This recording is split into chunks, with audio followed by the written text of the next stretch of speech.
Hello, and welcome to episode 197 of Checkpoint Chat. My name is Alessandro Barbosa. I'm joined by Matthew Figuera. Sometimes you just surprise me. Sometimes it'll be clear we're going to start now, and then there's like a pause, and then sometimes we'll talk, and then there'll be a pause, and then you'll carry on talking, and then you'll pause, and you'll carry on. And sometimes you talk, you pause, and you just start the episode. Gotta keep you on your toes, Matthew. Gotta keep this live production on your toes. Just hard cut to my face when you introduced the show. I don't know what I was doing.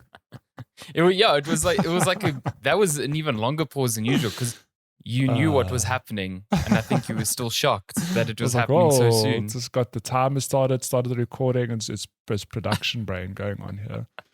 But yeah, I'm here. I'm ready now. You ready? How lovely is this beautiful sunny weather? How nice the eve of it getting cold again. That you can feel the switch to summer. Have you gone out at like 6 p.m. and gone, it's not pitch black? Yep. Oh, I do not need my it feels like summer. Thick ass jacket anymore. Yeah, I cannot wait for summer. I'm over winter. I think we've actually spoken about this where I said I know I'm getting old when I'm the one who starts complaining about the weather. And I've done that an awful lot this season. This winter wasn't even that bad. Like, let's be honest. Like, it was quite mild. It's because we had a joke of a summer. So it just felt like one long mediocre winter. That's true.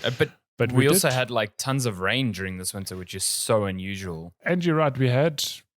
I could probably count in my hand the number of cold fronts we had, which is unusual because it always feels like it's generally cold, but then every 2 to 3 weeks, it's like, oh, there's a cold front. It's going to get even colder. Normally, July is like frigid. This past July was fine. It was actually temperate, Yeah. So, global warming, hooray. Hooray. Also, now the whole of July, the whole of Europe was burning down, and here we were having a mild winter. So August is also,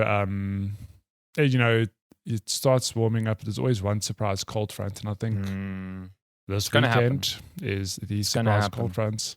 You and I are running tomorrow morning. It's always cold the 1st of September. Like, put it that way. It always is. So, yeah, you and I are running tomorrow. If it's fucking cold, if it's cold in the morning, I'm just going to stay in bed. Very it's cool. sad. You mean you're going to be sad? Still got to go pick up my number. Got to downgrade to that 10K. Because, did you pay for the 21? I also need to collect my number today and Lenska's. So yeah, it's going to be a good race. It's a route I enjoy. It's done many a time. It's home turf now. Yeah, home turf advantage. I know the route, so I know exactly how to pace myself. God, it's always a great time. When I ran with you last week, that's always the tricky thing when running a new route. You're never you don't know how to pace yourself. How to pace yourself. Like, where are the hard parts? You can't mentally prepare for them.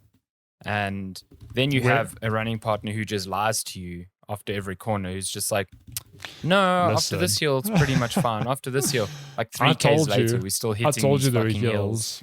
There were many hills. Only at the end, I said, up front, first half of this route, hills. Second half, way less hills. I mean, true, but we got like 2Ks in, you're like, the intense hills are pretty much done. Fucking lies. There was one more. Lies abound.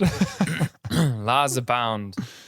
Many still to come. Gotta motivate. Yes, you and Lenska are the same though, because I'm the same with her. I'm like, there's just one more hill. And then we get there. She's like, oh my God. Yes. When you're like, there's still a baby hill by the zoo, my brain didn't click. Like, I should have known because I know exactly what hill that is. And when we arrived there, I was like, oh my God. But I've had Lenska complain like, all the routes you do have are just hills.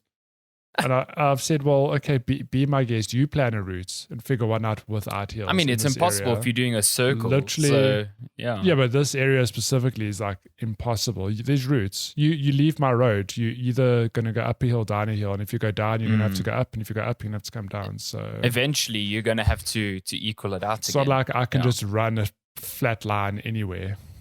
It's impossible. Why not, Matthew? Why not? It's just impossible. But it's good though. But the back half had some good downhills. I enjoyed the run, and then we had some good food afterwards. It was a great time. It was a great way to spend a Sunday morning. Some shashaka. Do it again tomorrow. Wink, wink. Ooh, okay. Well, We don't end anywhere No. near. So it's very far away. We'll have to just run there. It's cool. We can walk to Bootlegger, which is quite close. We'll see. Can discuss these plans off But air. but this is what I like about running now when it's a bit warmer. It's like I arrived at you. I'm not like covered in layers. I just have my t-shirt on, and it's like not cold. Even just great. in summer, the fact that you can wake up and run.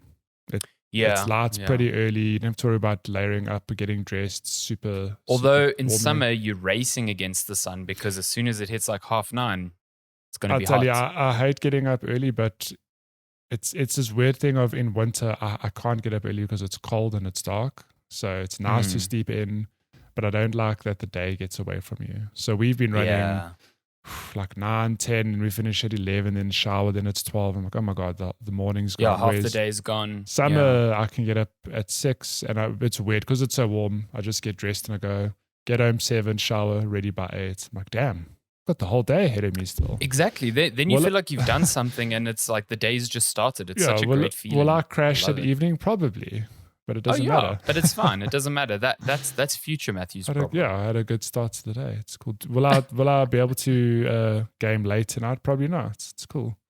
You say this, but I've seen you game until like 2 a.m. on days where you've done a 10K run in the morning. So yeah, but those are days where it's like a 9 o'clock 10 run. I mean a 10K run. Yeah, try hit me up when it's those 5 or 6 in the morning runs and see if I'm up late.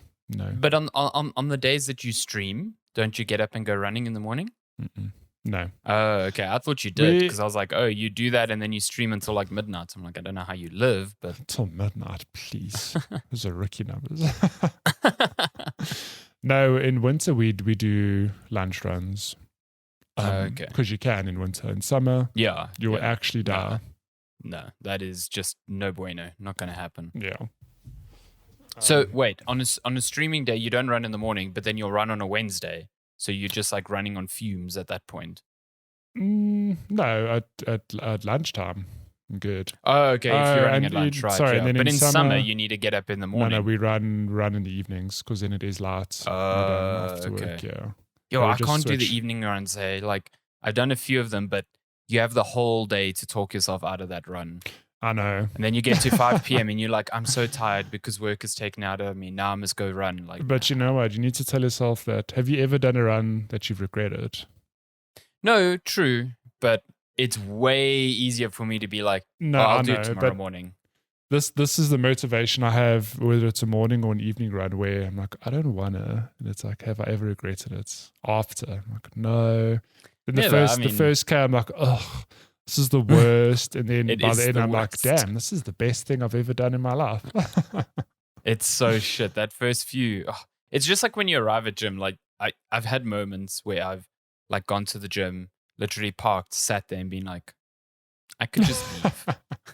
I literally could just turn on my car and leave. I know.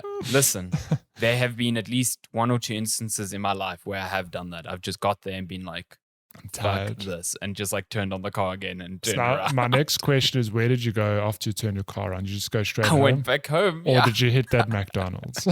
I think once I did probably, which is just like you're going from one extreme to the next. That's it's when so bad. The little devil on your shoulder wins. It's like, listen.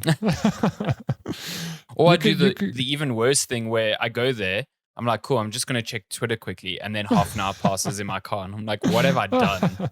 The devil on your shoulder is like, hey. Now we can go home.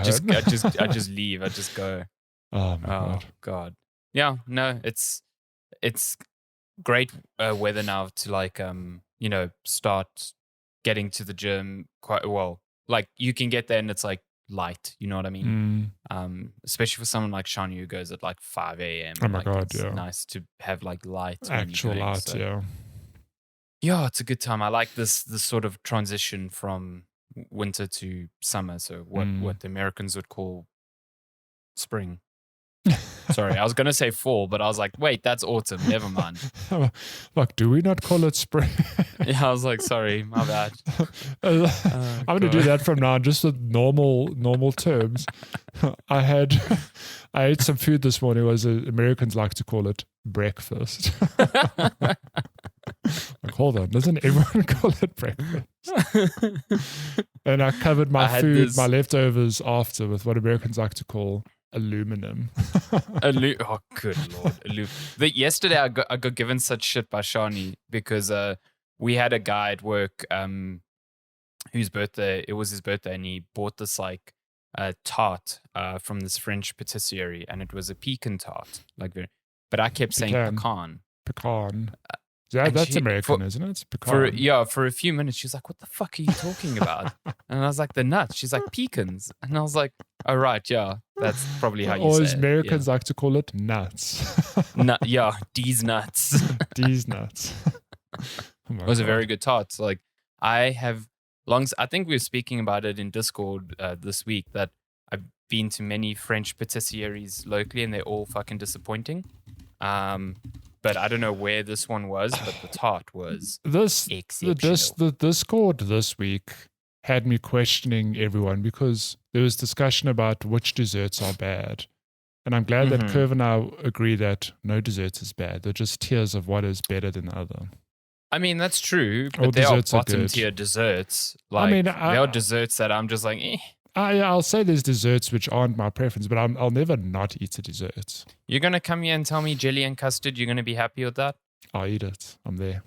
I mean, I'll eat it, but I won't be like, I'll be like, I'm wasting good calories here. It's a low tier dessert, but I'll eat it. If there's no, if I have a meal and that's the dessert served to me, I'll eat it. I won't go, Peppermint crisp, low tier. Malva pudding, low tier. Yeah, Malva pudding's where you lost me. How dare you? No, listen, Malva pudding is just like, it's warm and people just like, I'm going to drown this in custard right now. Yeah, it's like, delicious. Just eat the fucking custard. Just eat. No. You're not even tasting the Malva at this point. Just eat the custard.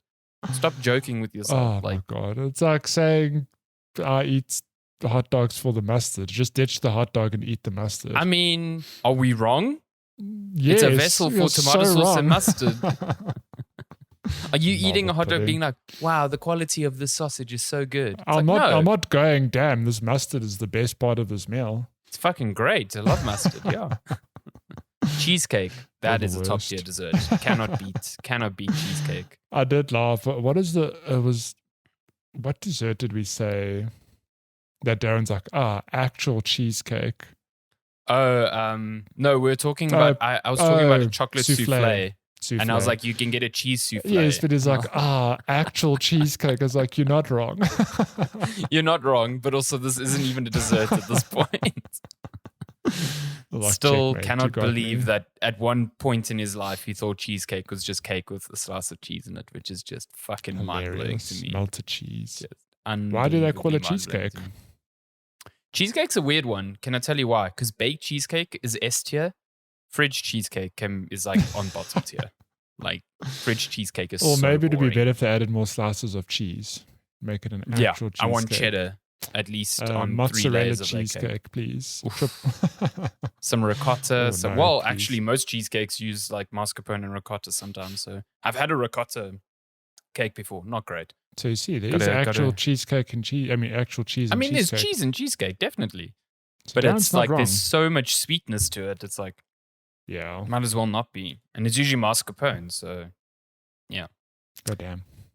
We'll live and die by cheesecake. I love cheesecake. So good.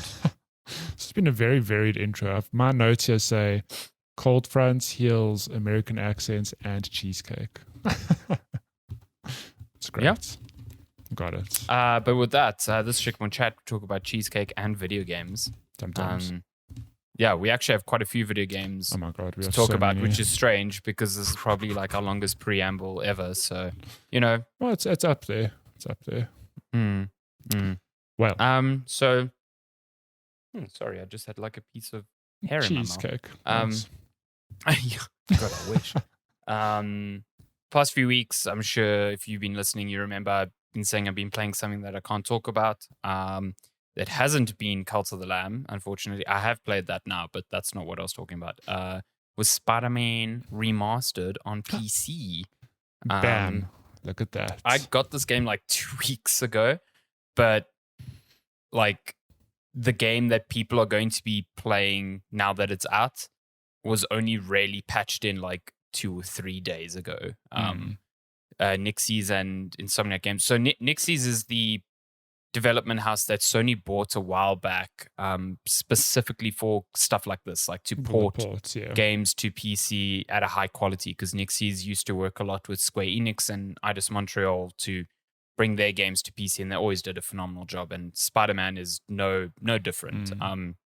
I think it's quite incredible given that this is a proprietary engine from Insomniac, and its PC port has so many options that it makes, like, you know, even games running on like Unreal and stuff look pedestrian in terms of the options it gives you to you know, make the game run on a wide variety of systems. Yeah, you can tailor it. I think that the quality of the game doesn't, it surpasses the PS5 in some ways, but in some ways it just like matches it in terms of quality. But one thing, if you have the capable hardware, is like the ray tracing looks unbelievable. It's like, real good. So it's tiers above what PS5 is able to do. For example, if you're watching the video version now, just look at all them shiny reflections. It's real good. It's not even just the reflections. Like Digital Foundry obviously has a lot of side-by-side screenshots, but it's like the geometry in the reflections is of a high resolution. The number of things that can be reflected it's much higher. So like your reflections just have way more definition, and it might not be noticeable if you don't put them side by side, but like when you go back to the PS5 version, it's noticeably less like impressive.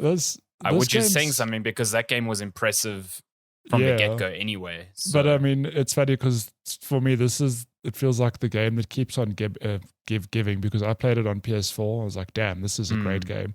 Watched Lenska play it on PS5, and I played a bit myself. I was like, damn, this game looks real good. this next gen, and then now on PC, I'm like, it looks even better. It still looks great. Yeah.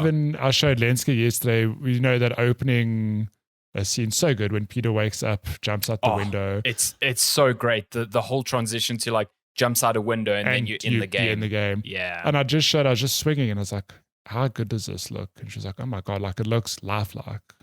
It's this game, it's 2018 game, but they've really 4-year-old game already, hey? Yeah, insane. They've made it look. I mean, it looked good on PS5, obviously, but just running on PS5 at like a high frame rate. I think I had it running at 2K. I was like, it's really. Oh yeah, that 1440p sharpness with like a frame rate that runs like in excess of 100 is real. So that's one thing that obviously we need to chat about. This game, as good as it looks, is a bit like resource intensive. Yeah, it's intensive, but not with the things that you expect. So like, yes, it's GPU intensive if you like putting ray tracing up to its like full tilt, but it still looks really good even if you aren't like putting everything up to its max. Where you might run into issues is actually your CPU out in the open world. It's like heavily CPU limited. Like in indoor scenes, I was maxing out at like 144 hertz on my PC. Yeah. But in the open world, because I'm only running a 5600X, which is not a bad CPU, it's just like it's like 2 gens behind now. Like it couldn't get really above 70 and sometimes dip below 60. And trying to figure out which settings have, allowed me to prevent that is almost impossible. Like most of them don't. So yeah, that's just something to be aware of. And maybe it will change. I know during the review period, Nixies actually said that they are improving performance on AMD CPUs, because at first it was abysmal. It was like really bad. And it was only this week that it got to the point where it is now and actually feels quite good. Yeah. So maybe they'll improve it going forward. I know there's some talk of how it can maybe use SSDs a bit better, so it isn't just chucking loads of assets on your CPU to decompress. It can actually use like fast SSDs to do that. Which I guess on the PS5 it can do, because it just expects that SSD to be there. But like on a PC, it needs to make provisions for like, well, what if someone doesn't have a fast SSD? Yeah. You know what I mean? What if somebody has the equivalent of a PS4 PC? Yeah, I mean, this could have been a good use, or a good like case study on what if games are going to start requiring a certain SSD speed to even work. And I think I'm actually quite surprised that hasn't happened yet. Especially with like, you've got talk of Returnal coming to PC, and that is a PS5 exclusive game. So I suspect a lot of work is going into that port to make it playable on much slower SSDs, or maybe we'll finally get a game that says, no, you need a PCIe Gen 4 SSD, otherwise this will straight up not work. Your straight up HDD is just not going to work. Yeah, like think about that game, how you had to, like, when you ran to a door and it loaded that next area immediately, like that will not work on a non-SSD. So it'll just sit and wait. It'll break the whole experience. Exactly. So I think we are getting closer and closer to that sort of future. But at the same time, I do think you should be running, like, at least on my machine, I've got 2 SSDs. One is like the ultra fast one, and one is like still an SSD, but not an ultra fast one. And I know if I'm playing a game now, I'll put it on the ultra fast one, and I use the other one as like cold storage, put it that way. And I think, you kind of have to do that. So, but yeah, Spider-Man's great. I think you've played a bit. Have you noticed how the game is, like, as impressive as it is, it's showing its age in certain aspects of its open world now? So I only played about 2 hours on PC, but remember, like I mentioned earlier, Lenska played it earlier this year. So let's call it 3 to 4 months ago. And even then I was like, oof. Much as I love this game, I'm seeing how dated the open world feels. I mean, even when we played it when did it come out? 2018. 2018, yeah. The only reason I actually noticed that specifically is because we went for the platinum, and that was like, okay, you got to do everything. And at that point, it's like, okay, let me do all the crimes in the area. And that's when it became very clear of, oh, damn, this is a lot of bloat. Like, there's a ton of bloat, in the game. I mean, don't get me wrong, the base experience is really good. Like, this is one of the best Spider-Man stories, I'd say. Oh, absolutely. Yeah. Like, it's got real good beats, great highs. But the very actual good story missions. The actual side quest activities. I mean, there are a couple side quests and they're fun, but yeah, it's very dated by today's standards. It stuck out to me a lot more than I thought it would. Just like, especially at the beginning of the game, because the beginning of the game is a lot of story missions disguised as side missions. Yeah. That are there to introduce you. Like, you will do something in a story mission, and then Peter will be like, "Oh, they've got these things happening all over the city," and the map will just be like, it will just vomit icons at you. Yeah. And I forgot how, like, tightly tied those things are to, like, suit abilities and gadget abilities. Like, to unlock them, you need to do X number of crimes or X number of this activity or find X number of backpacks and stuff like that. So, and then there's moments in the story where Peter will be like, "Oh, I've got some downtime. Let me just go do some stuff. Go on patrol." And the story will not progress until you've done like 2 or 3 side activities. Yeah. And I just did not enjoy that because the activities aren't as interesting. It really boils down to, there's a group of bad guys, just beat them up. Just go beat them up. For the most part. There are some others, like Harry Osborn's environmental tasks are a little bit different and more varied, but that suck those. Those end up becoming like, collect this or swing over to that thing over there. The first one of that is like swing through clouds of pollution, and it's just like so stupid. I think if you're playing this game for the first time, you'll probably be far more forgiving of it because it's just the novelty of swinging around and the feeling of being Spider-Man is so powerful. Like, it feels so good. But we've both played this game now, and we've played Miles Morales. I've played Miles Morales twice. So, like, same. that novelty is still there, but it's not the same. It's not like the big wow factor as it was back then. But so also, I think it's just more apparent the content is just like not up to scuff with. I think you hit the nail on the head. I think you mentioned in our Discord earlier this week of it's apparent how dated this game is purely because Miles Morales is like a more condensed experience. Because Miles Morales, like, obviously I think it's better. in certain ways. But Absolutely. but it's also filled with fluff, but it's less apparent because it's a lot shorter. Like you can 100% that game in, I'm thumb sucking it, but let's call it 10 to 15 hours, maybe 20. Whereas this, I think I 100%ed it in like 14. Yeah, 14 whereas this game, oh my god, to tick off every crime and everything, you're looking at like 50 to 60 hours, maybe Easy. 40, if you know what you're easily doing. Yeah. No, I agree. Like, and Miles Morales, I think Miles Morales benefits because it takes the assumption that you've played Spider-Man before, because it throws everything at you right at the beginning. I remember playing it the first time and actually struggling to get back into the groove of the combat because it just kind of expected you to remember how the combat worked. Yeah. Which in a way is kind of neat because it doesn't need to spend time reteaching you everything. And I think that's why it felt way more streamlined and could be more streamlined. But yeah, the quality of the side missions in Miles Morales was a step above for sure. So I'm just hoping that, because I think the second one is coming out, or it's slated for next year, Spider-Man 2. So I hope that the world itself will feel a lot more modern in that regard. Will that be current gen only, like PS5 only? Okay, it's not PS4 as far as so I'd be very curious to see what that game is, because I think you were saying it would be cool if it was co-op, because now it features Peter and Miles as well. Spoiler if you didn't know. I mean, there's a Miles Morales game. The next game is going to feature both of them, but we don't know to what degree they're going to both be included. I mean, there's just been the first trailer which featured both of them, and we know that Kraven is going to be a big villain, and we know Venom's going to be a villain. I mean, can you imagine swinging around the city together?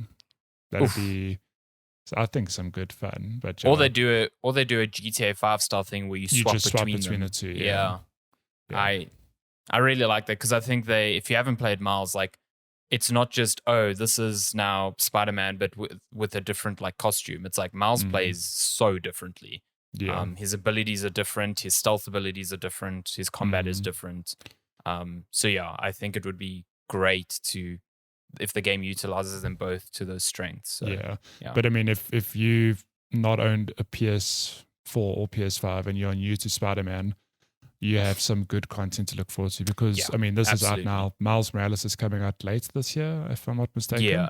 Yeah, they did say later this year. Yeah, and that game on PC is going to look, because that game also just its style is so different. Like, I can't wait to see that on PC. It's also different time of the year. It's like it's snowing, so there's a lot more neon and color in there. So I think the ray tracing improvements are going to look spectacular in that game. Yeah, so I mean, we've got the criticisms, but I still love the Spider-Man game. It is the best Spider-Man game. Well, both of them. This entire series is just the best, like the best open world Spider-Man simulator you could hope for. I mean, we've known since 2018 when we played the game that they put a lot of time into making the swinging feel good, and you can feel it. It's like we pick up this game 4 years later and we still go, oh my God, swinging around is still the best thing. Yeah. It still feels so good. Like, I still rarely used fast travel, because it's just so much fun to get around. Like, the combination of swinging, web zipping, it feels phenomenal. Just really, really good. So yeah, I'm happy that people who, like you said, who don't have consoles are able to play this now. And it's a shame it took 4 whole years. Like, that's a bit of a bummer, because it does mean that some of the design elements feel out of touch with what you'd expect now, but it's still such a good game. Yeah. Would recommend, if you've got a PC. Would recommend, absolutely. Definitely play it. It's a good time. Cool. So that's Spider-Man Remastered. Hopefully we'll get to play Miles soon enough again. Soon. Yeah, moving on. I started playing. I've only played about 2 hours or so of new game called Cult of the Lamb. This is one published by Devolver Digital, and that has been on my radar for quite a while now, just because of how weird and interesting it looks. When was it first shown? It was, I think it was last year sometime. Oh, hello, cat. I think it was last year sometime. I can't remember, but like from the moment it was announced, it was like quite striking. It because was a standout game. Yeah, the whole premise is just like you are this lamb and you are essentially building a cult to follow you. And it's just like so out there and ridiculous. So for those who are unaware, Cult of the Lamb is actually a combination of two genres, so to speak. It is a sort of like town simulator management sim, and then it is also a roguelite dungeon crawler. So essentially at the beginning of the game, you are this lamb that is going to be sacrificed to these three gods, and this fourth god who is called the one and below or something like that. I don't know. He's like this god that was like outcast by the other three. The one who waits. The one who waits. Yeah. I only know that because I've got some gameplay. He saves you from death, and he's like, I want you to start a cult in my name so that you can overthrow the other three gods. And he gives you this crown, and now you as a lamb are going to start a cult in his name. And so what you do is, as you complete runs through procedurally generated dungeons, you'll come across followers who you then indoctrinate to your cult. And then when you get back to town, you do things like get them to mine like ore or wood or pray at a shrine. And all of those give you resources to build new structures. Devotion, which you get from your shrine, lets you upgrade the tier of your town, which unlocks more structures for you to build. You then have like a church where you deliver sermons, which gives you another resource, which determines like your level in your dungeon crawling run. So that will determine like the starting level of the weapons you find on each run or the abilities that are offered to you on each run. You can then also, you find during some runs, you find these like slabs, almost like commandments. And those let you determine like certain rituals that can help you throughout each of the days that go by. So say like all of your followers are actually struggling a bit with hunger, you can perform a ritual that says, okay, they are going to fast for 3 days and they won't care about their hunger for 3 days, which gives you some time to like gather the resources you need to feed them. Or you can host a ritual which will like magically spawn some food so that people won't be as hungry for the next couple of days or something like that. So you've got to tend to the needs of your followers as well. Like each of them have a few little side quests that will increase their loyalty to you. You have to keep the camp clean. You have to make sure that they have good sleeping quarters, make sure they're fed. And all of those things, the more loyal they are to you, the more devotion they will contribute to you when you deliver sermons and when they pray at shrines and stuff like that.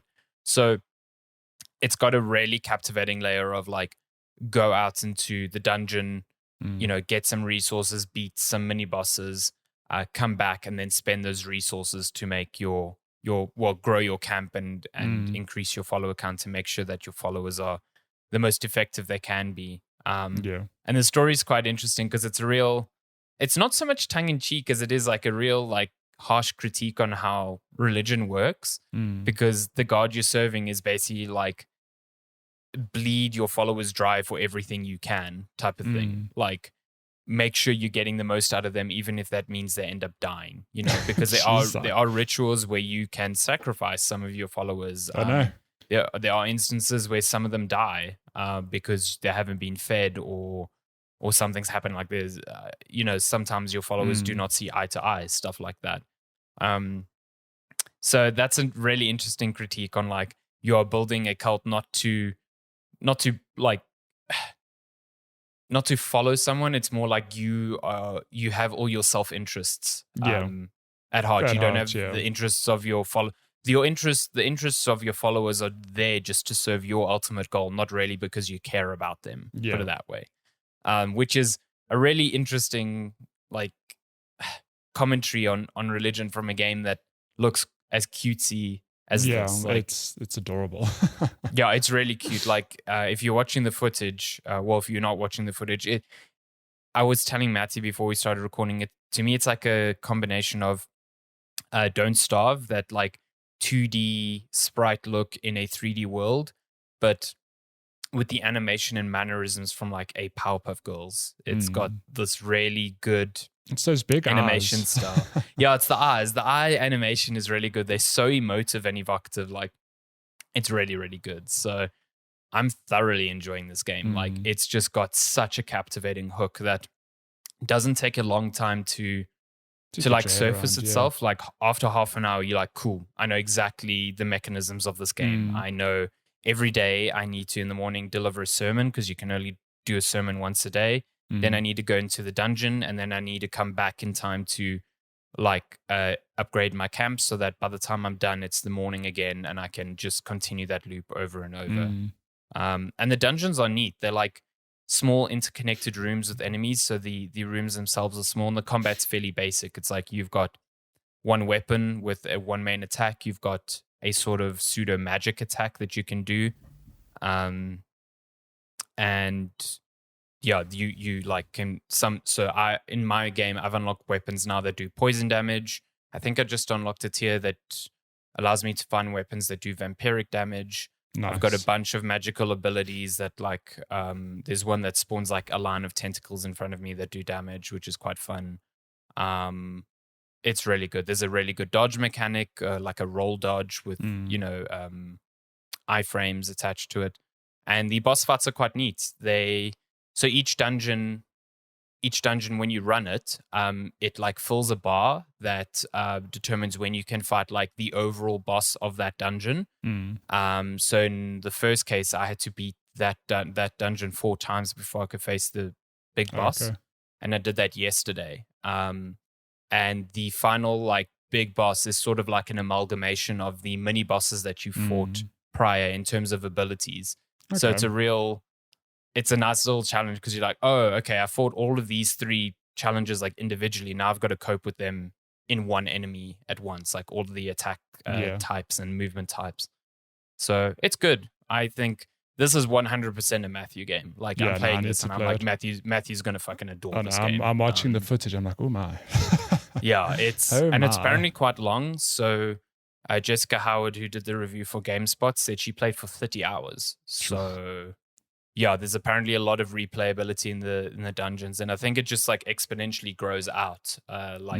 Sort of like an Animal Crossing. Like, at the beginning, you're making tons of progress, and you're like, oh, I'm going to finish this super easily. Yeah. But then like the requirements for upgrades start increasing and increasing. Yeah. Oh boy. Yeah, I'm playing this on PC. It's on Switch. It's on consoles. God damn, I wish I had a Steam Deck to play this thing. Add on Switch, man. It's only double the price. Almost double the price on Switch, yeah. But I think this on a handheld in bed, just doing like a couple of runs, like playing a few days, sort of like Animal Crossing. At least it's not like Animal Crossing where you limit it to the number of actions you can do a day. It's like, you can. I can play this for hours if I want to. Yeah. So, yeah, it's a good game. I'm really, really digging it, and I think I'm glad that the hype, like, it wasn't just like a game that looked good in trailers and previews and then ended up being like quite shallow. Like, this game has got universal praise. Like, it's being spoken about in Game of the Year discussions already. So it's up there for me. I think what's interesting is that Spider-Man obviously launched this week as well. But Cult of the Lamb is Didn't they put out a tweet about that? They did. It was great. It's like, we'll meet again, Spider-Man. So good.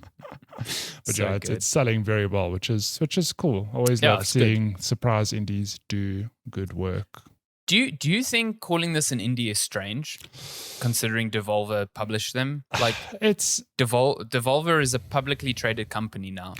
It is, but it's a weird thing, because I don't imagine like a building of people made this game, let alone like a floor of people. I imagine a game like this was made by 5 to 20 people. Probably, if that. A smallish team, which is a small team. I mean, that to me, that's not the strict definition of an indie studio, but I'm like, it's a small studio, owned by Devolver or published by Devolver. So I know it's this weird gray area, but in my eyes, it still kind of looks like an indie.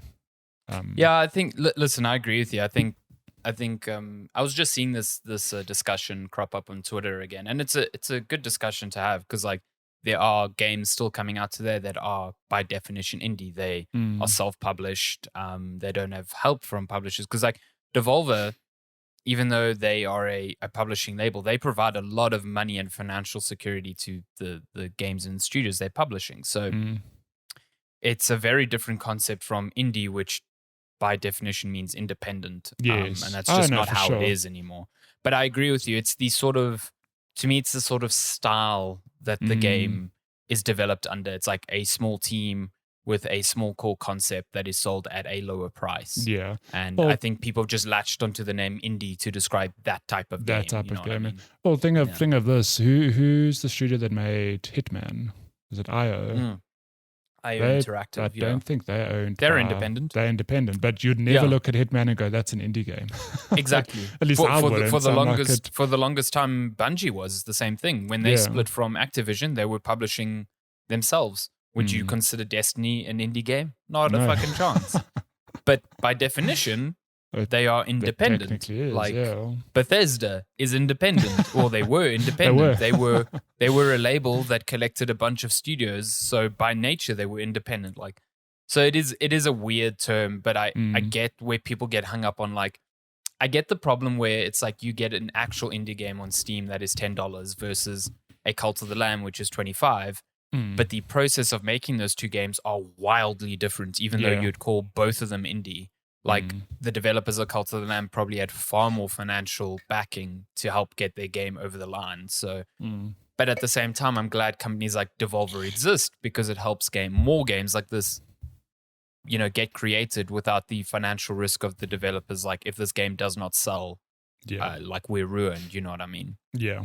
So, yeah, I'm glad that it's out, and I'm glad Devolver keeps putting out bangers. Good stuff. In a way, it's like Devolver and Annapurna very rarely miss. So, yeah. Anytime Annapurna misses is when they publish 12 minutes. Hey-o. Jesus Christ. Yo. But what a good few weeks for like big profile indies like Stray, Cult of the Lamb. Love it. Love to see it. Love to see it. Yep. Do you wanna let me know what's happening in the world of anime?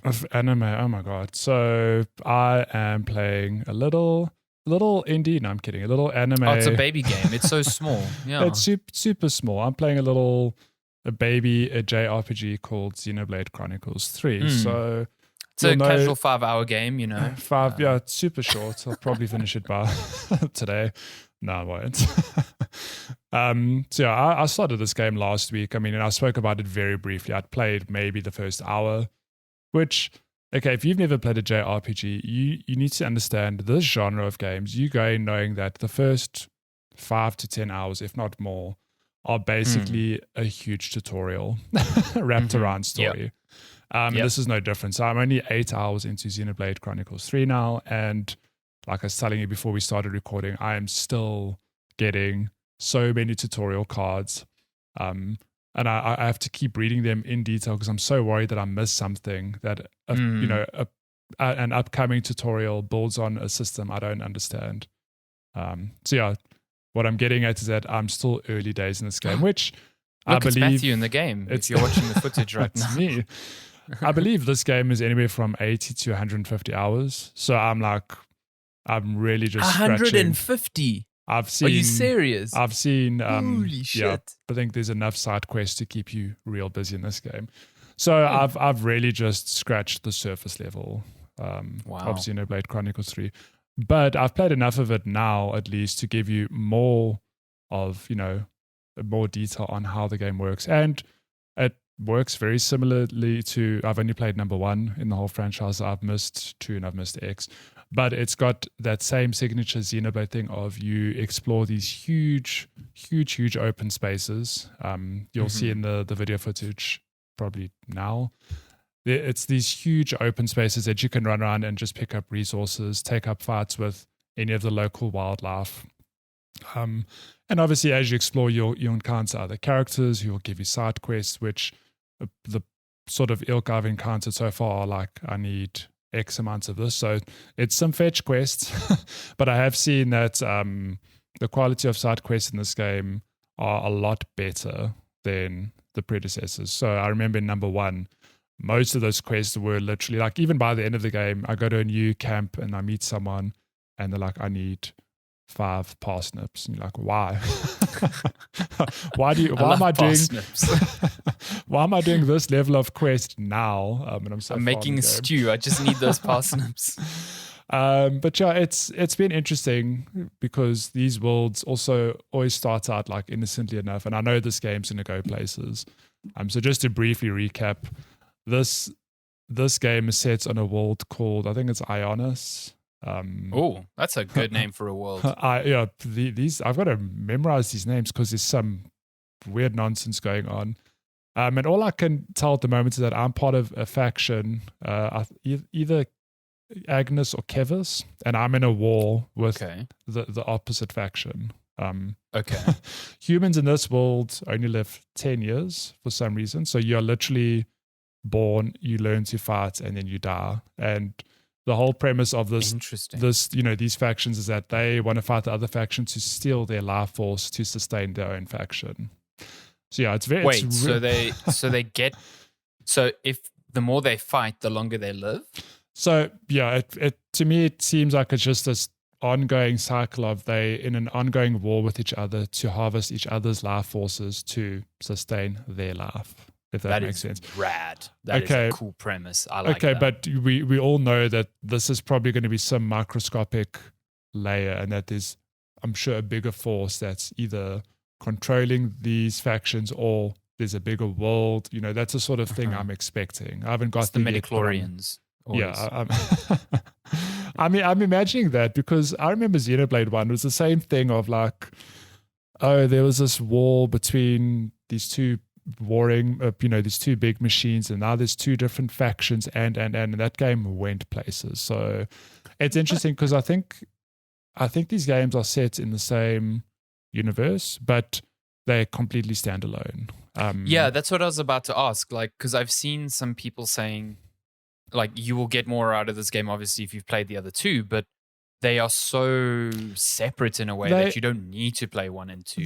I think they are super separate, and I mean, it's because I think it might be that thing of they set in the same universe, but this game takes place 1,000 years after the first game. Like, I don't know. No. I'm just guessing because I mean, a lot of the races and the themes and the landscapes have like a sort of distinct feel, like a very Xenoblade feel. So like if you're watching the video feed now, this lady who has like wings on her head, that's like a specific race in this game. I thought those were ears. Well, maybe they are ears. I don't know.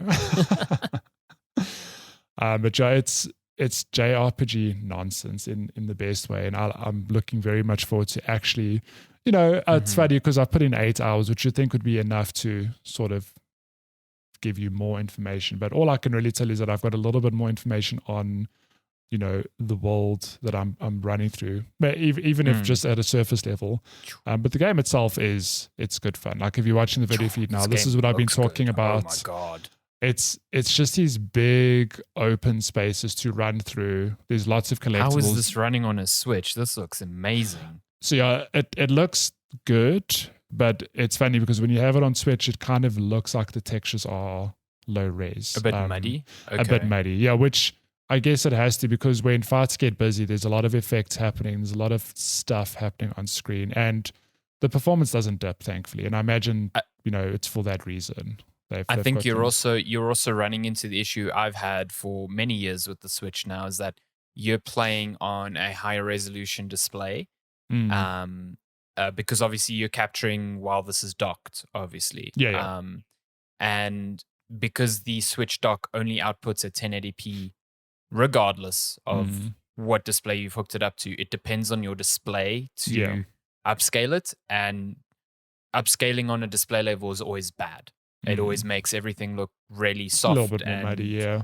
Yeah, so you're experiencing what I've always complained about having my Switch docked to a 4K TV. It's that it looks bad on the TV, and it always looks way better in handheld, because then it's a native resolution. So again, if we ever got a Switch Pro that it doesn't need to do 4K rendering, it just needs to have something that upscales it correctly, instead of depending on the TV to do it, then but I mean, the dock does upscale the resolution as well, right? I mean, so for example, if the Switch runs a game at 480p, the dock will run it at 1080. Oh, sorry, 720p. And well, yes, yeah. It will upscale it in that, but the maximum it scales it up to is 1080. Because I think so. This game on handheld even then still looks like muddy. It looks. I mean, you get used to it. I mean, I don't know. Maybe I've become a 2K snob.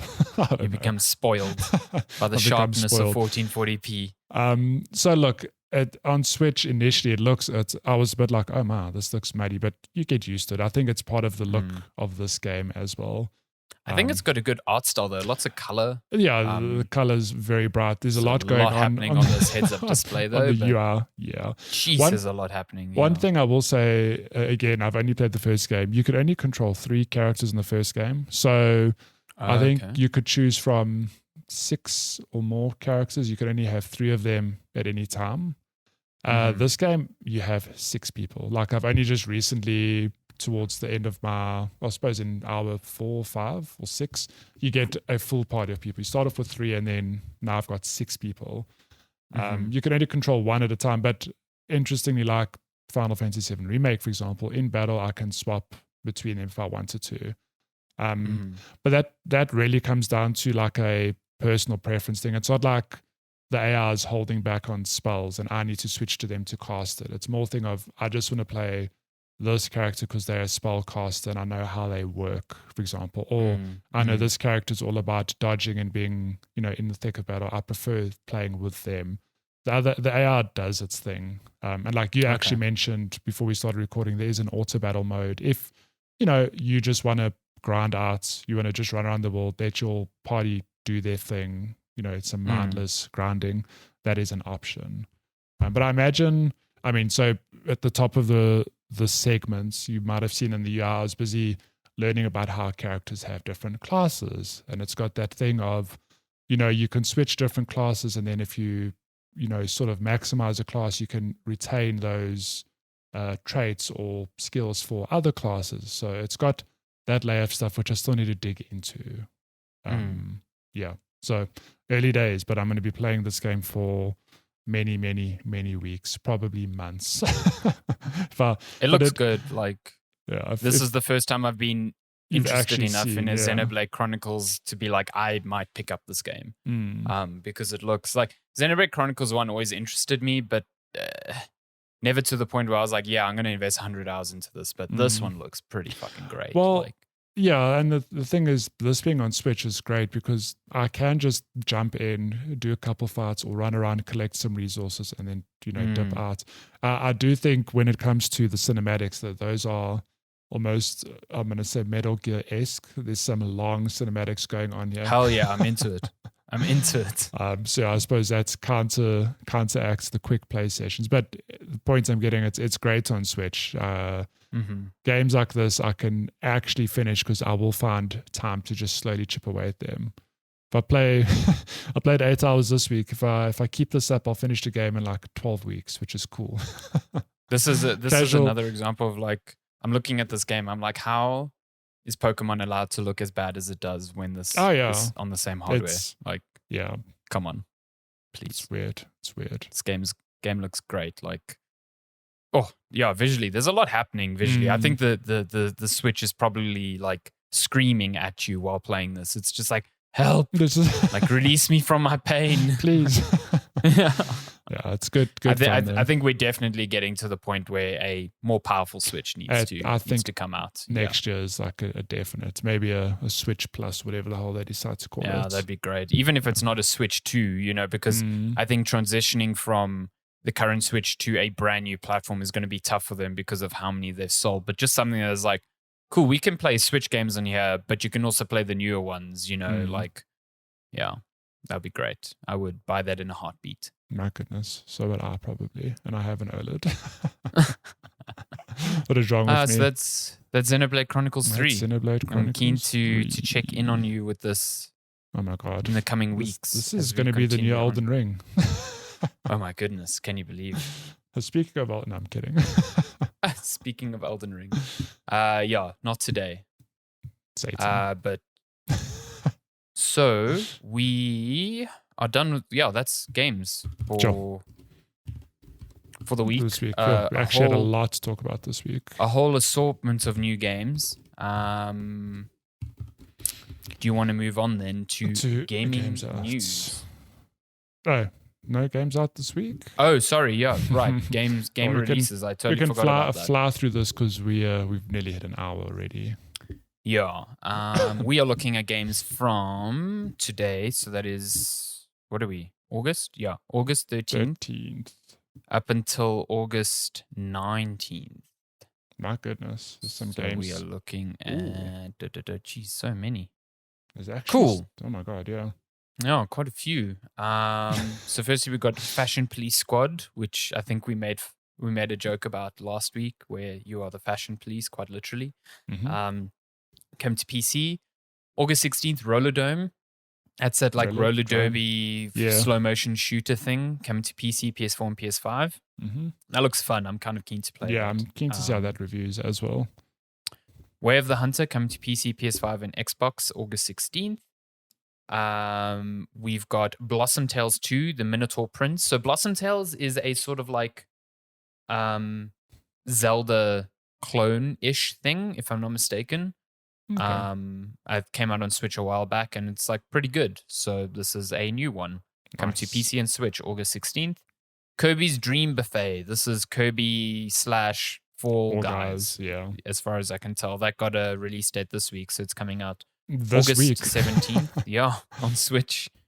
Robo Revenge Squad coming to Xbox One and Switch August 17th. Catizens. This has to be a cat game. 100%. Catizens. Yep. Inspired by RimWorld and The Sims, Catizens is a colony management simulation game where you watch over unique cats with quirky personalities. Oh my God. That looks I'm adorable. sold. I'm in. Done. Take my money. Welcome to the... Oh my God, it's Animal Crossing with cats. Love it. Take my money. Oh my God, with combat? What's going on? Oh no. There? Lead your cat ventures. I hate it. I'm waiting for them to pivot to that. What was that game? There was that game a while back where it was like, oh, this looks like a Pokemon ripoff. And then you realize it's like, put your Pokemon to work in like an arms factory or something. Oh my God. I know exactly which game you're talking about, but that trailer went places. Paimon, I think it was called. Or Paimon. I don't fucking know. That's but crazy. That game, wow. Never in my life have I seen a turn as sharp as that in a trailer. Yeah. This game, I love it just for the pun. Lost and Hound. Hound. That should be the name for a Sherlock Holmes like side story with the about Sherlock Holmes dogs. Yeah. Lost and Hound. Thymesia coming to PC, PS5, Xbox, and Switch. Isn't Thymesia the homeworld of Wonder Woman? I have no idea. Thymesia. I'm pretty sure. No, I'm wrong. Thymesia is a grueling action RPG with fast-paced combat and an intricate plague weapon system. Oh, this looks almost like a Dark Souls-ish thing. Nice. Oh, published by Team 17. So, this looks pretty good. Thymesia. Okay, I'm into it. I could play this.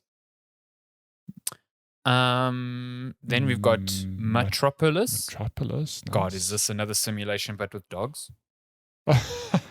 That would have been funny. 2 T's if that was the case. Metropolis. It's not, but that would have been funny. Metropolis is a lovely sci-fi adventure set on the abandoned planet Earth. Plays Henry Dijon, as in the mustard. Dijon. In search of a legendary lost city. I'm ready. Interesting. It almost looks like a point-and-click adventure game. It's got a really cool art style. So. Nice. Then we've got Curse to Golf, which looks pretty cool. I think that's that golf roguelike, isn't it? Golf roguelike? Golf. Curse to Golf is a golf-like adventure game where every shot counts. Plays a task with making it out of golf purgatory to become a golfing legend. This looks so cool. Curse to Golf. I'm down. I'm into it. There's a demo out on Steam now if you want to play it. Hilarious. Golf Purgatory. This is a John Michael game if I've ever seen one. This is a weird tangent, but did you know there exists such a thing as hole-in-one insurance? I learned this week. What?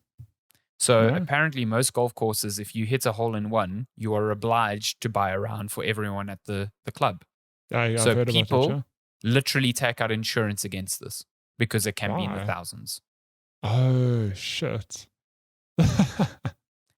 Insurance companies, so smart. They offer policies for hole-in-ones. Like, that is unbelievable, yeah. You knew. What a time to be alive, hey? My goodness. Can't just be a gentleman's agreement. Be like, yeah, hit a hole-in-one, guys. This will actually ruin me. I'm not going to pay well this. Done. Like, no, yes, drinks now. Yeah, I know. Fucking hell. My goodness. Last 2 games, RPG time, The Legend of Wright. Coming to PC, Switch and PS4.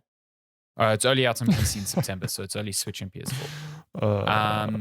And A Tale of Paper Refolded. Oh, is this the way they say remastered? It's refolded. Coming to PC, Xbox One, and Xbox Series X. Love to see it. And that's games out this week. Oh my goodness. Gaming news. Should we move on to gaming news? What is the headline this week? Where do you want to start with?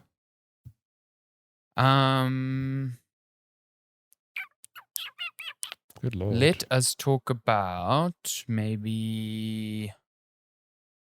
Shit, I'm okay. I'll let you choose. I'm conflicted between the Sony news and they're both Sony newses. The Microsoft news and the Sony shipping PS4 news. I guess we could start with the Microsoft claims Sony pays blocking rights to stop games appearing on Game Pass. So Microsoft alleges that Sony is looking to prevent developers from making Game Pass deals. How did this come about? According to documents filed with Brazil's national competition regulator, Microsoft has claimed, we know that. As part of the regulator's review of Microsoft's proposed acquisition of Activision Blizzard, the company alleged that Sony had hampered the growth of its Game Pass subscription service with its business practices. I mean, doesn't that kind of make sense though? Yeah, so that's something when I first saw this news, like the first thing that came to mind was like, this seems normal. Like, I don't see what's immediately wrong with this approach, specifically because like Sony, like Microsoft does this to get games on Game Pass as well. Pass, yeah, it's like kind of the same thing, just with a different skin. Exactly, they pay people to, put their games on Game Pass. So, like, why would it be so bad that Sony pays developers not to put their game on Game Pass? It's the same thing. As good guy Darren Bonethies points out in this article, it's likely not some sinister master plan by Sony, but business as usual in an industry where timed and console-exclusive deals happen frequently. Yep, that's nail on the head. If you find this weird, then you probably find the fact that God of War and Returnal and all these other games are PlayStation exclusives. Like, how dare PlayStation have rights to certain games? My only thing with this is if that's the case, like, shouldn't Sony be giving these developers money to appear on PS Plus?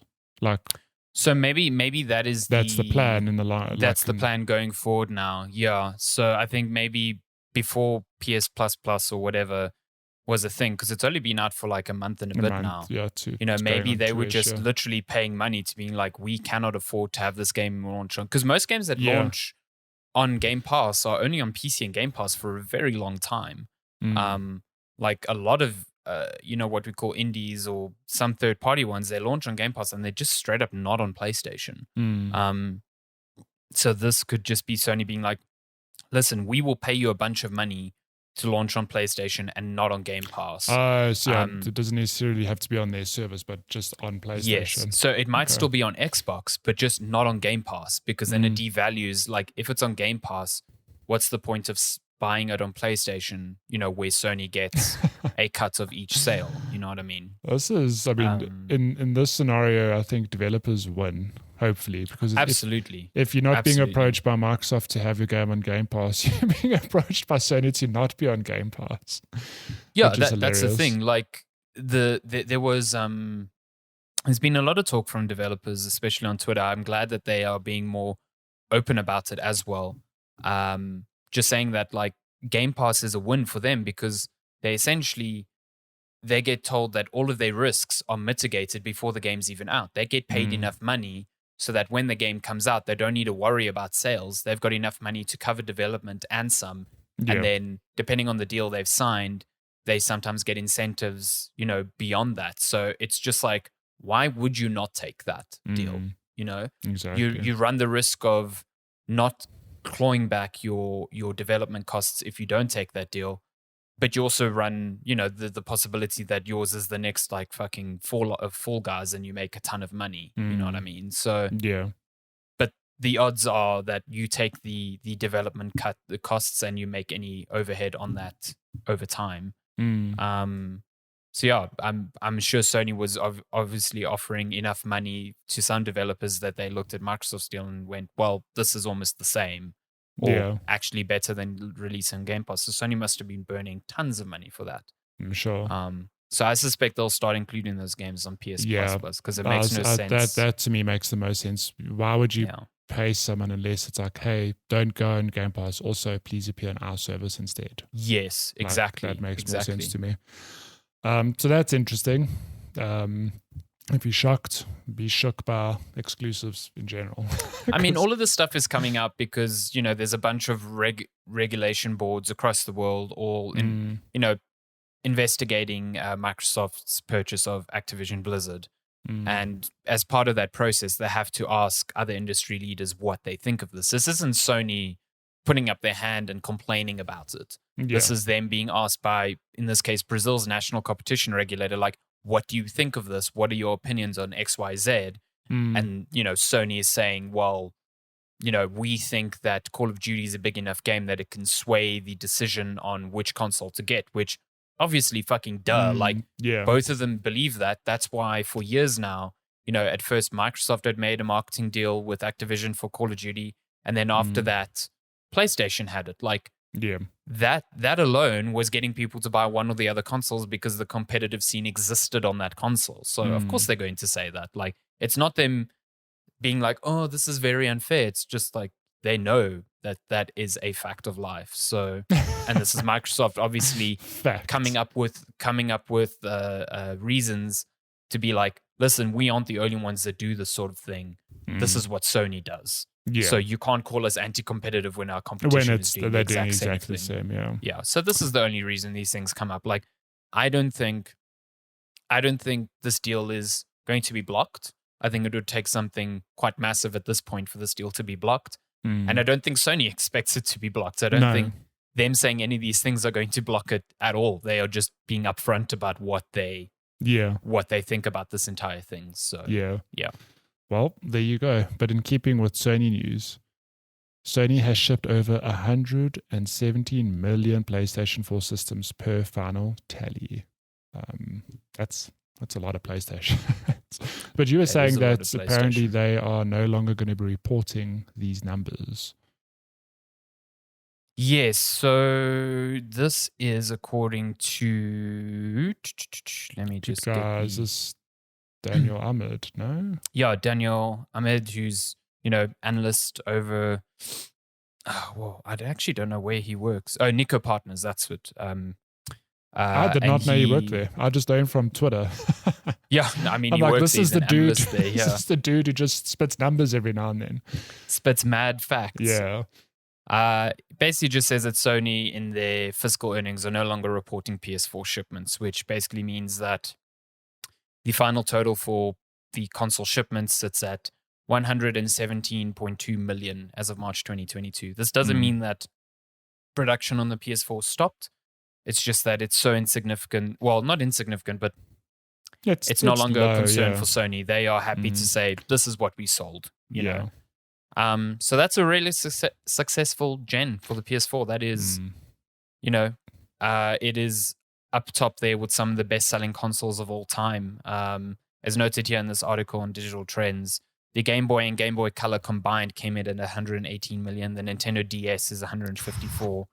The PlayStation 4 never got close to the PS2 at 155, but that was seen as an anomaly. Like that gen was very long. The PS3 was not enticing for many years. So, the PS4 completely outsold the PS3 and course corrected Sony in a very big way. Yeah. So, even just for comparison, so the PS4 launched in 2013? Yes. So let's call it 9 years later, they've put it to bed. The PS2 was on the market for, I think, 14 years or something absolutely ridiculous. That is like an obscenely long generation, if I'm not mistaken, which obviously ran alongside the PS3 for a long time because, like you said, the PS3 had significant teething issues. So PlayStation 2's just carried on selling for the longest time. The Nintendo Switch has been a success as well, currently tracking at 111 million units sold. Crazy. Wild. The Switch is basically going to pass the PS4 in the next quarter. And remember, the Switch came out 2017, 4 years after. That is just crazy, and I don't see that slowing down anytime soon. No, probably not. And again, that's probably why like a Switch successor is a bit tricky because like how does Nintendo deal with like that transition from this mega seller to like something brand new? Else. So they call it the Switch U, and they confuse the hell out of everyone. Oh, good Lord, not again. In other Nintendo news, we had a lovely little Splatoon 3 Direct this week, which I have not watched because I just missed it. So it's like a 30-minute Direct just for Splatoon. It was fantastic. New news on Splatoon. I'm sure you are hype. I am super. I love Splatoon. Always have. It's one of the games that got me into Nintendo, so super stoked. The Direct didn't have like much that was like super surprising, but it was like really nice to see more of the game considering it's out in less than a month. That's so soon. Good Lord. Yeah, it's very soon. Very, very soon. So we've got like all the weapon types from previous games are returning, but we've got 2 new weapon types. There's a bow called the Tri-Stinger that fires a spread shot of paint. And then the Splatana Wiper. It's like a windshield wiper sword almost that sends out waves of ink. It's really good. Really, really good. There's also new special weapons that you can earn in the middle of matches. And those obviously make a big impact to the paint that you kind of like throw around the arenas, which determines who wins. So there's new arenas as well as along with a bunch of, returning ones. So there's going to be 12 stages at launch, which is really cool. It seems like, as far as I can tell, they're still doing the thing which I'm not a huge fan of, where they only put 2 stages in rotation every 2 hours. So it's like for every 2 hours, you can only bounce between 2. Yeah, I'm not huge into that. Like if it was for every hour, that'd be fine. But for 2 hours, it seems a bit long. Also, 2 seems weirdly low. Like why not make it 3? Yeah. Or 4. 3. Yeah, especially when you've got 12 total. Yeah. So yeah, you can still do a bunch of customization for your Inklings. So you'll have a bunch of shops in the like square where you can, buy shoes and clothes and whatever. Because like Splatoon is as much as it is like a multiplayer shooter. It's all about style as well. You're showing off your little Inkling. Yeah, you got to look good in battle. I think the big changes here were there's a new collectible card game within the game called Turf Battle. There are 150 cards to collect in the game, and then you can build decks and battle other players. And obviously, we're going to get returning story mode, the returning co-op mode called Salmon Run, which is even bigger than before. It's like a horde mode, essentially. And it's now going to be available anytime because in Splatoon 3 it was only available at certain times. Yeah. Okay. So much, much better now. And there's been hints that there's going to be large-scale paid DLC in the years to come. Nintendo basically made a promise that they're going to support this game for at least 2 years. Nice. With, Splatfests and regular updates. But Splatoon 2 did get story DLC, which was really good. So I'm hoping that we'll get something similar here. So yeah. Okay. I'm hyped for this game. I think Splatoon is such a cool concept and such a great multiplayer game. So yeah, I need to still play it one day in my life. One day. So good. I think you'd dig it. I probably would. You'd really dig it. It's a good. It's a good easy like. to please.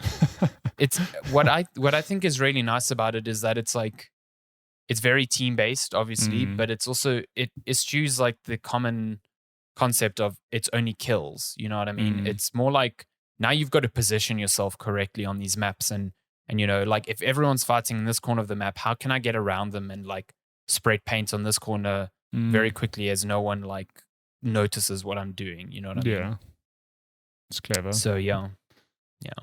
In other gaming news, Alone in the Dark reboot is officially announced. So if wild. Where did this come from? I think it was part of. So it was leaked, and then it was part of what's the name? THQ Nordic's like showcase that they had yesterday that I didn't even know was happening. I also did. Like okay. Alone in the Dark is getting a reboot, and it's like going back to its roots. It's set in 1920, just like the OG original game. Oh, do not like this opening scene. Oh my god! And it's going to be it's that trailer was very creepy. It's very psychological horror style, but it looks like it's taking it looks like it's taking a lot of inspiration from modern Resident Evil, like it's third person over the shoulder survival horror as well. So nice. Looks creepy. I'm down for it. I have a soft spot for the very terrible Atari one from a couple of years back. Oh, no. But this looks completely different, obviously. This is not modern day, and it's back in the 1920s. It does look. It's got a dual protagonist system, so you need to play through both of theirs to get the full story. So that's very Resident Evil like. Oh my god, that's super Resident Evil. Yeah, so I'm keen. Lord. There's no release date on this. And apparently it's been described as in an alpha state, so I'd say maybe a couple of years still. This comes, yeah. But it's cool. That's a surprise. Yeah, don't know where the hell this came from. It does look very cool though. In other gaming news, Hogwarts Legacy delayed to 2023. I did not know that this game had a release date. I just thought I saw this news. I was like, oh, it's got a release date now of February. Yeah, I actually was pretty much the same and then I didn't realize it was slated it's for been this delayed. year. I was like, oh, I always thought it was early 2023. So if you want some Hogwarts nonsense, it's not too far away. It's basically Harry Potter X Skyrim in a way, like RPG Hogwarts. For sure, Wingardium Leviosa. Somebody make that My God. It's not coming out February 10th, 2023, as opposed to holiday 2022. Yeah. Someone on Twitter mentioned that this game was originally leaked in 2018. It has been a while. Sure.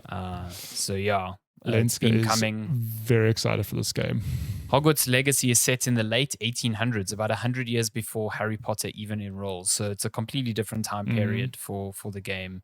I think a lot of people who are, big fans of Harry Potter are keen on this. Obviously, it's very difficult to detach this from the sort of nonsense that Harry Potter's creators been embroiled in for years now. J.K. Rowling's just lost the plot, which is a pity. Pity again also for these developers because they aren't in control of that sort of thing and they're just making a game based on a very popular property, and this game's going to sell super well. But it is what it is.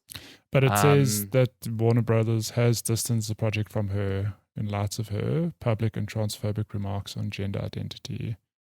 Yeah, which is good. I mean, they had to do that.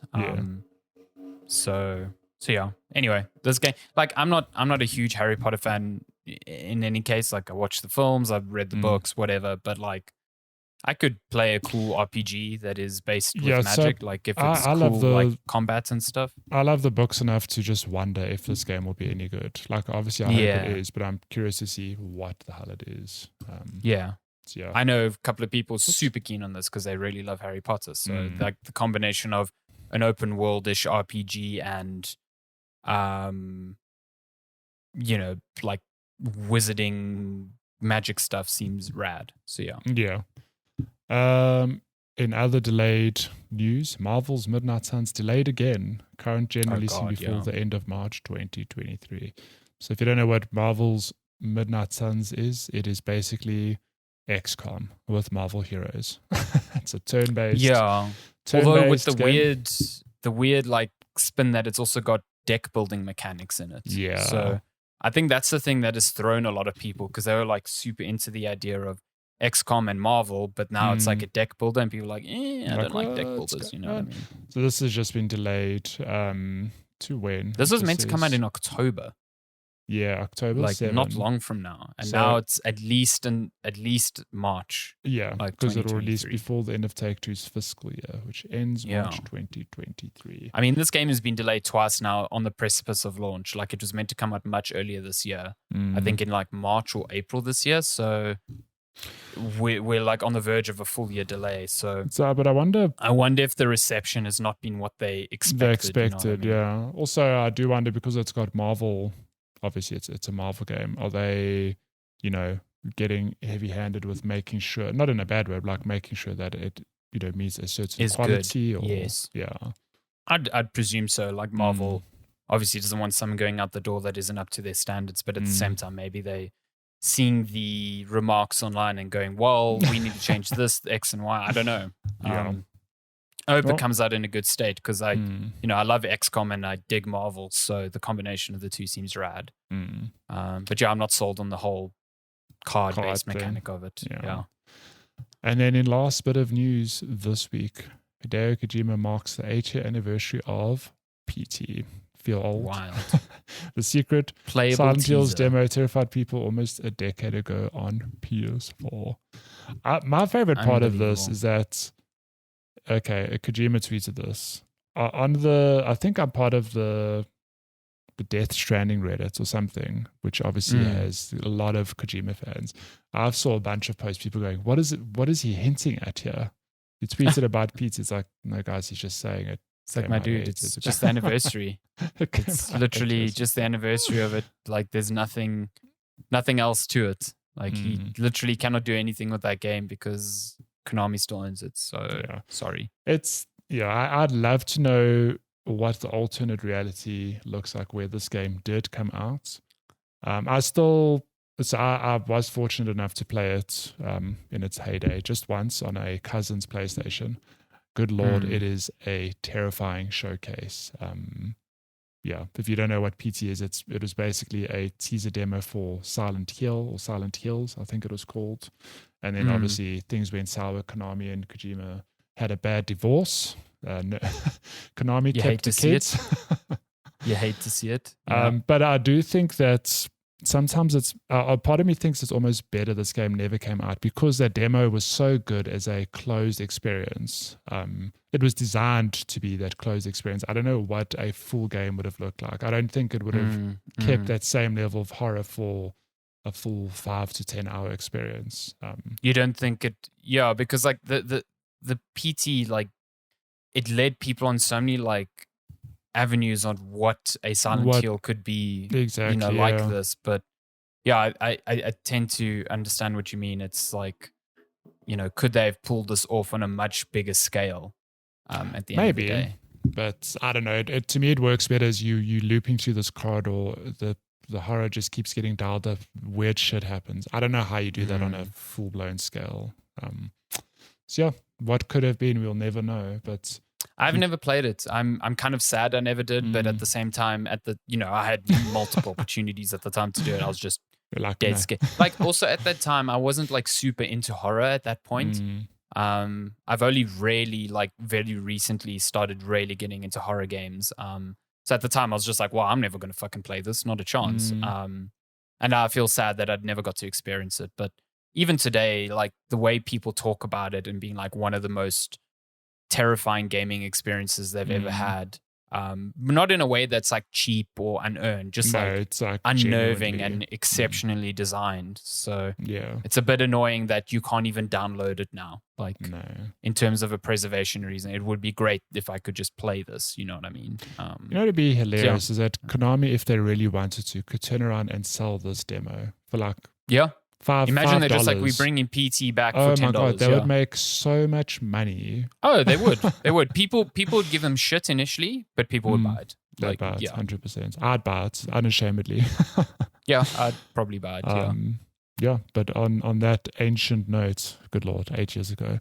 8 years. Incredible. that is gaming news for this week. Should we then move on to questions? If you want to send us a question, you can email us checkpointchatpodcast@gmail.com. You can also find us online on all our social platforms at Checkpoint Chat. What is on the docket for today? We have, so there's a couple questions. Let me just pull them up. I know we had one this morning from Megs who asks, there's another question for Matthew to roll his eyes over and sleep. What computer case would you recommend I get? Preferably in black and not tourist attraction inspired. Currently using an 8-year-old Cooler Master N300 that will be trashed. Sure, 8 years is a good amount of time to get out of a... Yeah, it's a good run for a case. So it depends on a couple of things, obviously, like what size is your motherboard? Is it ATX? Is it mini ITX? Is it micro ATX? Like all those things factor in. Like if you're building an ITX case, then there's a number of suggestions. If you're building a standard tower, then there's a number of suggestions. But I think currently, if you're looking for a very good case, Fractal's Torrent series is really good. They have full tower cases. They have the compact, which is a mid-tower case, and then they have the nano, which is an ITX case, and all three of them are airflow like concerned, so they're very good for thermals across the range.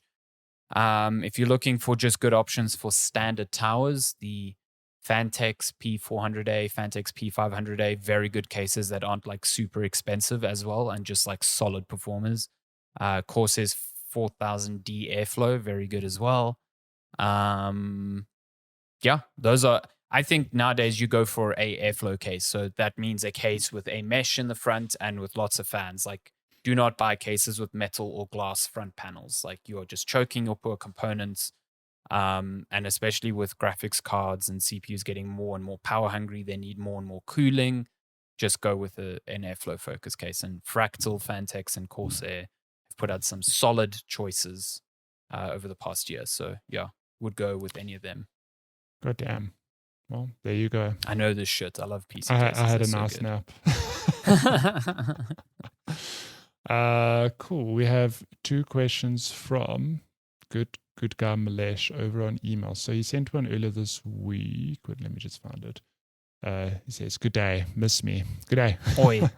Oi, governor. So this is another question for you. As we approach the second half of the 2022 season, he's talking about Formula One.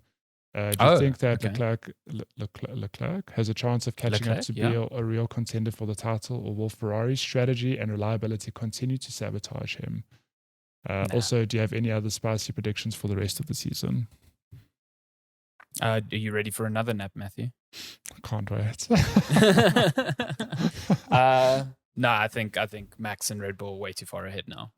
It would take something spectacular on Red Bull's side to fail for Ferrari to have a chance to catch up, because it's not a matter of like if Ferrari wins every single race from now to the end of the season, like Max just needs to come second and third in most of those races and he'll still be champion by a fucking mile. I think it's like he can miss the next 3 races, like just take a holiday, and Leclerc can win all 3 of them and he will still be leading the championship. It's done. Like it's done. Ferrari's fucked it up this year. So sure. I think what Ferrari needs to worry about more than anything now is losing second in the constructors to Mercedes, because they are dangerously close to doing that, which is obscene given how poor Mercedes started the season. So in terms of spicy predictions, I do think Mercedes are going to end second in the constructors this season. I think they've clawed their way back into this championship like really, really well. And I think, at the beginning of the season, Lewis Hamilton was saying they'll still win a race, and I said there's no way. I think that will happen this season. Mercedes will win a race somewhere. Not sure where, but it will happen. Somewhere. But yeah, I think Max and Red Bull have the championship on lock, which is a bit disappointing because it like takes the sting out of the final few races. But I'm hoping this means next year we, as everyone kind of like settles down with the new regulations, we get a better idea of how the cars work, that Ferrari, Mercedes, and Red Bull will be fighting a lot closer at the front next year. So yeah, I'm very keen for the final end of the season. Some fantastic races, especially Spa in Belgium. Last year we were robbed of a race because it rained there and they cancelled the race. So I'm keen to see the new cars going around there. Good Lord, that must be so disappointing. I mean, obviously for you as a fan, but imagine having a ticket to that. Oh, it was horrible. I felt because it was raining so Shit. much on the qualifying, and they still managed to run qualifying. But then on racing day, like it was raining, and every few minutes they would send out the safety car around the track to kind of like judge the conditions, and then you'd come in and be like, nope, not happening. So it was literally like watching the poor commentators. I felt bad for them because they essentially had to fill empty air for like 3 to 4 hours before the race was officially called off. So it was a bummer. Just for my own understanding, if it's like a heavy rain, does the race just straight up get cancelled because it's too dangerous to race? Yeah, so essentially, they'll try race as much as they can, but they have a window, obviously. Like they can only delay the race so much because then they're going to run up against issues of like it's becoming dark in the evening and they're at a track where that's not. So, that they will not start races when it's too wet because then it becomes dangerous. The cars can only displace so much water. So if they're not displacing that much water, think about your car on the road. You're essentially, there's a layer of water between you and the road. You're just aquaplaning. You just, Yeah, so... And you're going that fast, you'll die.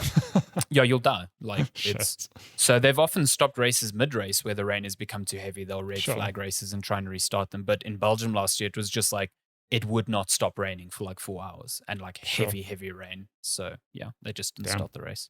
It's a bummer. There we go. One last question from Alesh. This one's titled FOMO. What is the biggest gaming item you regret missing out on? A one-off item in a game you never bought or earned, or perhaps a collector's edition. For me, this season, my son and I started Fortnite, but I couldn't be bothered to grind to level 90 to get Rick Sanchez skin. From Rick and Morty. Yeah, my kid got it, and it's epic. Battle Pass skins will never be sold for money. And also, there's a Bioshock collector's edition. Remember when games were 500 Rand and collector's editions were 700 Rand? So worth it for that Big Daddy figure. Wait, was there a Big Daddy figure with Bioshock? Oh my god. I think there was. Bioshock collectors. I'll soon look this up. Because I bought the collector's edition for Bioshock Infinite which came with the Songbird figure. And that thing is pretty dope. Like, oh my god, it did come with, this is such a sick figure as well. Man, collector's editions back in the day were... Okay, no, wait, hold on. This is a figure for the 10th anniversary. Yeah, okay, which still looks actually really fucking good. I would have bought this as well. Yeah. And now running secondhand on eBay, brand new is 9,000 Rand. So fuck. Nice. That. Yeah. Nice. But this was a $200. This is sick though. That's like, very cool. A Big Daddy figure with a little sister next to it. Damn. On like a diorama with Rapture in the background. Very cool. Love to see it. I'd be kind of bleak if I didn't get this collector's edition, and if I knew it existed at the time and didn't get it, I'd be bleak. I think the one that always bugs me wasn't a collector's edition for a game, but it was a figure that was sold exclusively on the Sony store, so we couldn't get it locally unless you imported it, and it was a Journey figure where it had like one of the robed characters in the usual brown robe, and then above him was like a white robed one with like huge flowing scarves. And friend of the show Neelan, he has one, and when I visited his place when one E3, you cried. I got to see it in person and I cried. Yeah, it's massive. It's like this big. It's a huge figure. It's beautifully designed. It was like $300 just for the figure. God. It's like, it's not an insignificant. Yeah. And to this day, there was only one run of it, so they'd never resold more. And I just wish to God I could have picked that up, because like that is like Neelan's up to security since every time you visit. Yeah. He kept watching me with he had cameras watching me. He'd be like, "Hey, I'm going to go shower. Don't touch my figurines," type of thing. If you touched it, it's like, "Hey, how dare you?" How dare you? I also feel bad for missing out when we were in Gamescom together. I had the chance to buy that Tracer figurine that I think you bought one for Garth. I think I bought for Garth, yeah. And I was like, I could buy this.